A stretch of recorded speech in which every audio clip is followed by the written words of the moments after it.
اور قرآن مجید میں اللہ سبحانہ و تعالیٰ نے ہدایت کو ایسی کوئی معمولی شے نہیں بتا رہے بلکہ بڑی عظیم شے ہے، کہہ رہے کہ وَيَهْدِي إِلَيْهِ مَن يُنِيبُ۔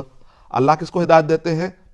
اللہ ہدایت اس کو دیتے ہیں جو تڑپ رکھتا ہے، یعنی ایک آدمی کے اندر تڑپ پیدا نہیں ہو تو اللہ ہی بڑا بے نیاز ہے۔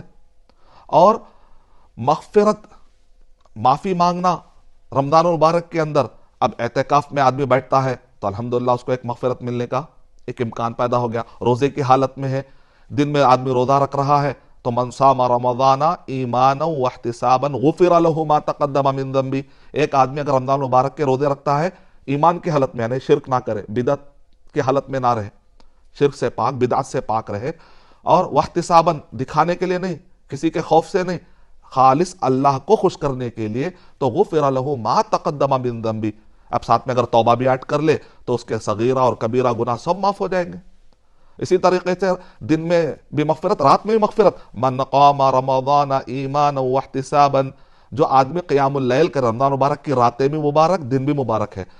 رات میں کیا کہا جا رہا؟ جو آدمی رات میں قیام، اللہ کو ٹھہرنا کتنا پسند ہے، آپ اندازہ لگائیے۔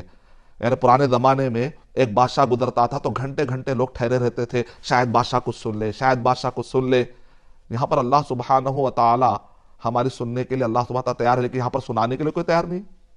من قام رمضان، تو اللہ کو ٹھہرنا کتنا پسند ہے، بندے کا خیر ٹھہرنا اللہ سبحانہ تعالیٰ کو اتنا پسند ہے کہ ایمانا واحتسابا غفر له ما تقدم من ذنبی، تو اللہ سبحانہ تعالیٰ اعلان کر رہے ہیں کہ اس کے اللہ سبحانہ تعالیٰ گزرے ہوئے سارے گناہ معاف کر دیں گے۔ توبہ بھی شامل کر لے تو صغیرہ اور کبیرہ گناہ دونوں کے دونوں معاف ہو جائیں گے۔